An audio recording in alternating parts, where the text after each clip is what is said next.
They say when something comes too easily, you should look twice, because some gifts may lift you up with one hand while dragging you down with the other.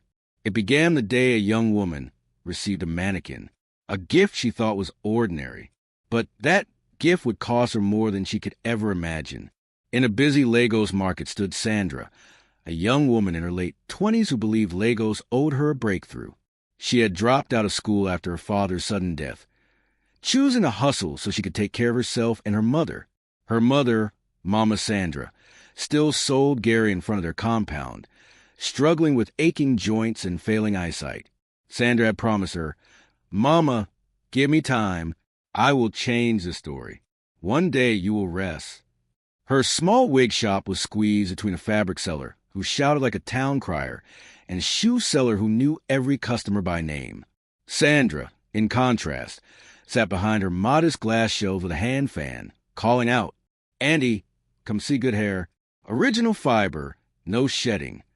But most women didn't even turn their heads. They were drawn to the bigger shops with ring lights, Instagram banners, and assistants wearing matching smiles. By noon, sweat glued Sandra's blouse to her back. She rearranged her wigs for the third time, dusting and fluffing them up as if a little volume might attract someone. Still no customers stopped. When a woman finally entered, Sandra's heart leapt. She smiled widely and pulled out her best lace frontal. "How much?" the woman asked flatly. 28,000 naira, madam. Very soft, no tangling." The woman scoffed. "I'll pay 10,000. Sandra forced a laugh. "Madam, I can't even buy at that price." The woman waved dismissively and left. Sandra sank back into her chair, chest tight. It was always like this. Either customers priced her goods to nonsense, or they ignored her completely. Some days she went home without selling a single wig. That evening, tired and discouraged, she was about to lock up when a shadow fell across her stall. A woman stood there, well-dressed, her hair sleek and shining like water catching the evening sun. She didn't look like a regular customer. She looked like someone who had come with a purpose. "I hear you're new here," the woman said, her voice calm. Sandra blinked, embarrassed. "Yes, Andy, just managing." The woman smiled faintly. "I used to sell wigs too, but I'm retiring. I thought of giving these to you." Sandra frowned as the woman lifted a sack and pulled out 3 mannequins. They weren't like the dull plastic ones Sandra used. These ones had smooth, glossy faces, sharp features, and eyes that glistened like glass marbles catching fire. The exact one Sandra had been saving up to buy. She gasped, "Ah, madam, I'm not buying a mannequin for now. Market is dull." The woman shook her head slowly. "No, I'm not selling. I'm giving them to you. Just take care of them. They'll help you." Sandra's eyes widened. "Thank you so much." "Yes, I want them." She parted her lips to ask for the woman's name. But when she turned to place the mannequins inside, the woman had already vanished into the crowded evening street. Sandra stared at the mannequins. For the first time that day, she smiled. Maybe my luck has finally come. The next morning, Sandra reached her stall earlier than usual. Her eyes went straight to the mannequins. They stood where she had left them, tall and glossy, their blank eyes reflecting the weak morning light. Something about their shine unsettled her, but she shrugged it off. "A bag, it's mannequin. Mannequin no day bite." She dusted the tallest one and placed a wig on it. Not her best, just a mid-length body wave she had been struggling to sell for months. Customers always picked at it, complained about the ends, and priced it down to insult. She positioned the mannequin by the door, thinking, at least it will make the shop look full. By 10 a.m., her heart was heavy. Business crawled as usual. She was fanning herself when a young woman entered. "Good morning." Sandra greeted quickly, ready to deliver her practice sales pitch. But the customer didn't even look at her. Her eyes locked on the mannequin. "This one. Pack it." Sandra blinked. "The wig on the dummy? How much?" 25,000. Sandra hesitated. The woman pulled out cash. No bargaining. No questions. No testing with her fingers. She dropped the money, grabbed the wig, and hurried out as if she were late for something. Sandra stood frozen, the notes heavy in her hand. She placed another wig on the mannequin. Before she could even settle, another woman entered. Her eyes went straight to the dummy. This wig. How much? Sandra swallowed. 35,000. The woman paid instantly. By the time a third customer walked in and did the same, Sandra's hands were trembling. 3 wigs gone, all from the mannequin's head, without bargaining. For the first time since opening her shop, she closed early with her bag heavy with cash. The next day, she tried again. This time, she placed a simple closure wig, not even a frontal. By noon, it was gone. A fourth customer even begged to buy it off the mannequin's head before Sandra had time to replace it. Crowds began to form. Women argued at her stall, each insisting the mannequin wig belonged to them. Now me see him first. You day craze? I already hold my money. Even the shoe seller next door shook his head. I don't know what you're doing, but I've never seen customers rush wigs like this. When it's not food. Sandra's chest burned with fire. She hadn't done anything, yet the mannequins were pulling customers like magnets. That night, she sat on her bed, pouring money onto the mattress and staring at it. Her body tingled. The ceiling fan chopped the air above in slow circles. Beside her, the nylon bag stuffed with cash sat like an unfamiliar visitor. What really happened today? She whispered. Her mind replayed the scenes. The way customers' eyes went straight to the mannequin, the way they demanded only that wig, the way they didn't even blink at the price. She thought of the mysterious woman who had given her the mannequins. Sandra hugged her pillow tighter. Is it the mannequins or is it just my time? Sleep never came. Fear and excitement wrestled inside her chest. The following weeks erased every doubt. Every day, she placed a wig on the mannequin, and every day it sold first. Customers ignored the shelves. They ignored the cheaper wigs. They even ignored BC, the salesgirl's polite suggestions. Their eyes always locked on that one mannequin, as if pulled by invisible hands. Sandra began to experiment. One day, she placed an old, rough which she had almost thrown away. It sold instantly. Another day, she tried her most expensive piece, a luxury frontal she had been too afraid to display. A wealthy woman bought it without bargaining. That night, Sandra laughed out loud in her small room, her voice echoing against the walls. So it's true. It's not luck. It's not skill. It's the mannequin. From then on, she gave BC a strict instruction. Always place the most expensive wigs on that mannequin. The money flowed like water. Soon, Sandra's shelves carried imported Peruvian hair and bone-straight wigs, styles that once felt like untouchable dreams. Her Instagram page glittered with celebrity tags. Within months, she moved from a cramped single room to a 2-bedroom apartment on the island. She brought her mother with her. She bought a red Lexus, cruising through Lagos traffic with tinted shades, smiling at her reflection in the glass. At night, she sometimes sat in her living room staring at her account balance, whispering to herself, "At least I didn't hurt anybody. Customers are happy. They pay. They get hair. No harm." She convinced herself the mannequins were just her blessing, just helpers. But the changes began slowly. At first, Sandra blamed stress. Lagos drained everyone. But one morning, as she stood before her mirror, her hands trembled. Bald patches had spread across her scalp. When she combed her hair, clumps came away like grass ripped from dry soil. Her edges thinned. Her skin turned pale. Her once bright face now shadowed with dark circles. She started wrapping scarves everywhere, at home, at church, in her shop. She wore oversized shades, telling people it was style. But she couldn't fool herself. She bought expensive oils, imported creams. She even began keeping wigs for herself to hide the thinning hair. But the shedding only worsened. Her mother noticed first. "My daughter, are you eating well?" she asked one evening as Sandra tied her scarf. "I'm fine, Mama. Just stress." "You don't look fine. Money is growing, but you are shrinking. What is the problem?" Sandra forced a smile. "Mama, don't worry." But every day, Mama's eyes lingered longer on her daughter's fading face.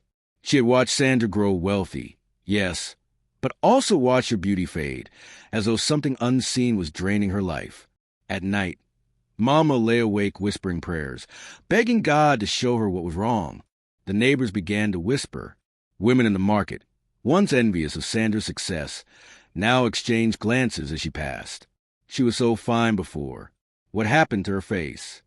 She hides under scarf like a widow. Money is not everything. Sandra heard them. Their words cut deeper than knives. Still, she kept walking. One night, gripped by fear, Sandra carried the mannequin into a dark alley. She dropped it beside a heap of refuse, covering it with black nylon. Her hands shook as she whispered, "Let it end here." But the next morning, when she entered her shop, it was there, standing in the corner, spotless, the wig still neatly in place. Sandra froze. The sound of the bustling market dulled around her. Her breath caught in her throat. The mannequin's glossy eyes gleamed in the morning light. Its lips seemed curved slightly, almost mocking, as if it knew she would never escape. That evening, Mama could no longer keep silent. As Sandra adjusted her scarf before bed, her mother suddenly pulled it off. "Mama!" Sandra gasped, grabbing at her head. Mama staggered back, covering her mouth in shock. "Jesus Christ, Sandra, your hair, it's almost gone." Tears spilled down Sandra's cheeks. She sank onto the bed, burying her face in her hands. For the first time, she whispered, "Mama, I don't know what is happening to me." Mama held her shoulders firmly. "Then let us find out. Tomorrow, you are following me to my pastor." Sandra wanted to protest, but she was too weak, too broken. She only nodded. The next day, they sat in a small office in Surleer, the smell of anointing oil heavy in the air. The pastor, an elderly man with kind eyes, listened as Mama Grace explained her daughter's sudden wealth and sudden decline. When she finished, the pastor turned to Sandra. "My daughter, tell me exactly how your shop changed." Sandra hesitated, then slowly told him about the mannequins, about the stranger who gifted them, about the customers who only wanted the wig on one particular mannequin, about the sales that multiplied overnight. The pastor's face darkened. He sighed deeply. "This is not blessing. This is exchange." Sandra's heart pounded. The pastor continued. "That woman who gave you the mannequins had already carried a burden. She could no longer bear it, so she passed it to you. That is why she smiled and refused your money. Now you are paying the price with your body." Sandra's voice cracked. "What do I do?" "You cannot throw it away. It will return. You cannot burn it. It cannot die. The only way is to gift it to another the way it was gifted to you. Only then will it leave." Sandra shook her head violently. "How can I give this suffering to another person? I know what it's doing to me. I cannot destroy someone else's life." The pastor leaned forward gently.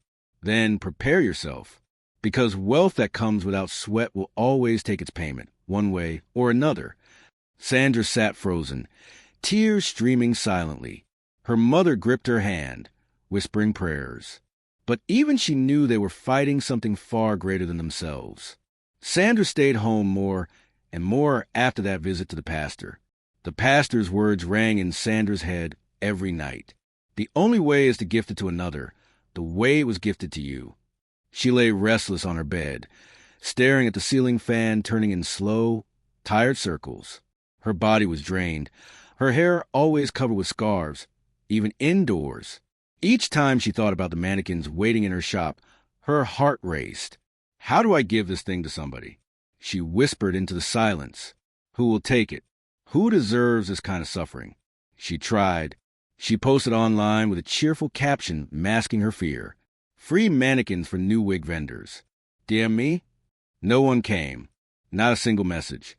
She called her colleagues in the market. "Auntie, I'm changing my shop style. Do you want mannequins? Free." They laughed. "Sandra, nobody uses that old type again.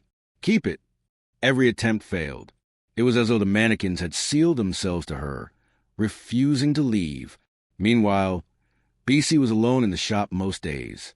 At first, she worked normally, but when she noticed her madam no longer came around, she began to relax. She took a few wigs home, then returned them, Sandra didn't notice. Then she took more. A brush, a closure piece. Still no questions. Each week, she grew bolder. A carton of wigs. Some money from sales. Soon, BC began to see herself differently. Not just as a salesgirl, but as someone who could run her own business if she was smart enough. Her friends in the market teased her. "Your madam no day come again, oh. Are you sure the shop still belongs to her?" BC only smiled. She was planning. Back at the flat, Sandra noticed the distance. BC no longer gave full accounts. Sometimes she avoided calls, claiming she was too busy with customers. Other times, her answers about sales were vague. Sandra's suspicions grew, but her body was too weak, her mind too consumed with the mannequin's curse. One afternoon, frustration overwhelmed her. She dialed BC's number again and again. "The number you are trying to call is not reachable." She tried once more. The same response. A cold weight dropped into her stomach. The next morning, Sandra forced herself to dress and drive to Ballaghan. What she saw stole her breath. The shop was empty. Shelves bare. Wigs gone. POS gone. Even the stools and tables were missing. The glass door stood open, the padlock broken. And among the things missing, the mannequin. Sandra's knees nearly gave way. For a moment, silence filled her ears, drowning out the noisy market. Then, slowly, laughter burst from her chest. Not small laughter, but loud, broken, uncontrollable laughter. She laughed until her stomach ached, tears streaming down her cheeks. Other vendors rushed in. "Sandra, what happened?" "Thieves." "Ah. Who cleared your shop like this?" "Call police now." But Sandra only laughed harder. Nobody understood. Nobody could. She knew the burden had left her, not because she gave it away, but because the curse had found its next keeper all by itself. Sandra stood in the middle of her empty shop, laughing like someone finally set free. The market women whispered behind her, shaking their heads. They thought grief had driven her mad. But Sandra felt lighter than she had in months. That evening, when she returned home, her mother rushed to her. "Sandra, what happened?" "They said your shop was robbed." Sandra collapsed into her mother's arms, still smiling through her tears. "Mama, let them take it. I am free." Mama Grace didn't fully understand, but she saw peace on her daughter's face. And for the first time in months, she slept without fear. Sandra began to accept her new life. She wrapped her scarf, walked slower, lived quietly. The money would one day finish, yes, but the curse was gone, far away.